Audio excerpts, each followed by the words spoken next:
अभी आप Islamabad high court में आए कि बेल मिल गई है आपको, केस आपका सुन लिया गया? जी मुझे बेल मिल गई है, बस अब चल के जमा करवाने और श्योरिटी देनी है और इंशाल्लाह ताला अब पता नहीं आगे क्या प्लान किया हुआ इन्होंने। बहरहाल इस केस में तो बेल मिल गई है। अच्छा ये बताइएगा, नून लीग में आपने बड़ा मुश्किल वक्त में नून लीग के साथ आप खड़े रहे, तो क्या वजह थी आपको पार्टी टिकट इस बार क्यों नहीं दिया गया? बस वो सारी दुनिया को पता है, एहसन इकबाल साहब ने वहाँ पर अपने बेटे को खड़ा करना था मेरे नीचे PP 54 में, और उन्होंने मुख्तलिफ बहाने बनाए कि जी ये हम लोटे नहीं आने देंगे अपनी जमात में, इस तरह की बातें। अब वो जो है ना वहाँ जाके कह रहे हैं कि जी हम अमन, तरक्की और तलीम देंगे, और महंगाई की तो बात वो करते ही नहीं है। वो आप सारों को पता है क्यों नहीं करते। तो बहरहाल ये सूरत हाल है।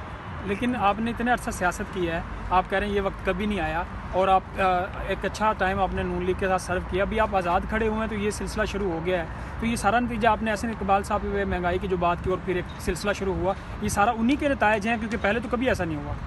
बस ये अपना हमें तो नहीं पता, हमें तो इस वक्त ये सलूक हो रहा है कि शायद 9 मई में से भी आगे सलूक हो रहा है हमारे साथ। तो वल्लाह आलम ये इसकी क्या, इसके पीछे क्या मरखात हैं। लेकिन बहरहाल ये है कि जो भी अपा हो सकता है। अभी हम हाई कोर्ट आए हैं, भाई मैंने जैसे आपको बताया इलेक्शन कमीशन जाएंगे, और देखें सबसे बड़ी बात है ये एहसन इकबाल साहब के पास अभी कोई जवाब नहीं है, तो वो अजीब अजीब बातें कहते हैं कि जी दानियाल साहब पीपल पार्टी में जाने की तैयारी कर रहे थे, या उस वो बात नहीं सिरे चढ़ी उनकी, तो फिर अब कहते हैं कि जी दानियाल साहब PTI से टिकट लेने की कोशिश करी। ये सरासर झूठ है, इसमें कोई सदाकत नहीं है। और मैंने उनको हर जाने का नोटिस भी, मुझे यहाँ ना पड़ गया बेल लेने के लिए, नहीं तो अभी तक मैंने सर वापस जाके मैंने सबसे पहला काम ये करना कि उनको नोटिस सर्व करना कि मुझे डिफेम क्यों कर रहे हैं कि मैं PTI में जाने, मैंने तो सारी उम्र PTI के ख़िलाफ़ अपना कैंपेनिंग की है, सब कुछ किया, अदालतों में गया हूँ, क्या नहीं किया। तो ये इस तरह के अब उनको खुद अब कोई दलील नहीं है उनके पास कि उन्होंने किस किस्म की हरकत की है। पार्टी का भी नुकसान किया, अपना भी नुकसान किया, ज़िले में भी पूरा ऊपर नीचे कर दिया सारी, और अब वो कहते हैं कि जी इस तरह के हीले बहाने इस्तेमाल कर रहे हैं। तो ये बड़ी ज्यादती वाली बात है, इसके एंड तक मैं पहुंचूंगा। इलेक्शन होते नजर आ रहे हैं आपको?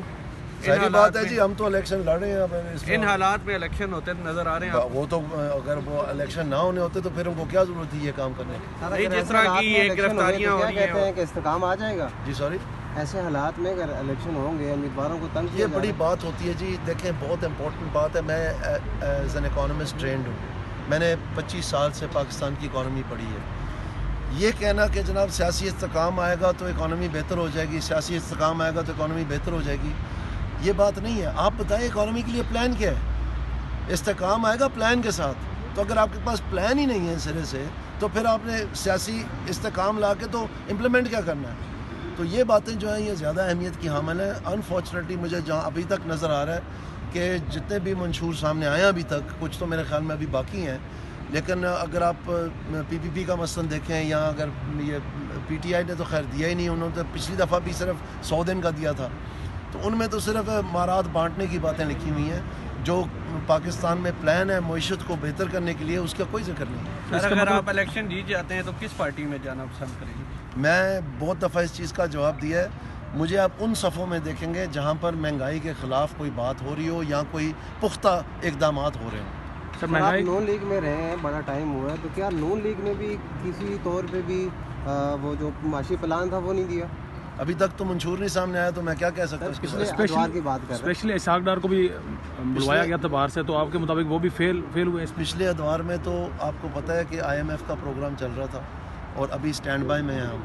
तो इन हालात में फिर अभी मैं यही आपको कह रहा हूँ कि इंतज़ार करते हैं कि जब वो मंशूर सामने आएगा तो फिर ही बता सकते हैं। मुझे ये पता है कि शायद वो एक ख़बर मैंने पढ़ी थी कि मुलतवी कर दिया मंशूर का लॉन्च करना, क्योंकि माहिरीन मईशत बुलाकर उनको से मईशत के बारे में ज़्यादा मज़ीद उसको ढालना चाहते हैं। तो अच्छी बात है, जब सामने आएगा तो देखेंगे इंशाअल्लाह। आप ये बताएं, नवाज शरीफ से आपका रब्ता हुआ या उन्होंने आपसे रब्ता किया? नहीं जी, मेरी मियाँ नवाज शरीफ साहब के साथ मुलाकात नहीं हुई, लेकिन शहबाज शरीफ के साथ मेरी मुतअद्दिद बार मुलाकात। सर ये आप नजरियाती कारकुन रहे हैं, तो क्या आपके साथ ज्यादती नहीं है? आपके सामने है जी, अब मैं क्या कह सकता हूँ। अब नून लीग को आपकी साबका पार्टी कह सकते हैं, या आप जीतने के बाद दोबारा से नून लीग में जा सकते हैं? जी मैंने आपको कहा है कि जिधर महंगाई के खिलाफ कोई बात हो रही होगी मैं उन सफ़ों में हूँ। तमाम जमातों के मंशूर में तो यही है कि महंगाई भी कम करेंगे और 300 जो बिजली कौन यूज़ करेंगे। बिलावल के तो 10 नुकाती एजेंडे में महंगाई का नाम ही नहीं। ये हमजा शहबाज और मरियम ने जो रिसेंटली जलसे किए हैं, उन्होंने कहा कि जो 300 यूनिट्स इस्तेमाल करेंगे सार्फिन, उनको मुफ्त बिजली दी जाएगी। मुफ्त बिजली एक बात है, मुफ्त बिजली एक बात है, महंगाई और बात है। Thank you.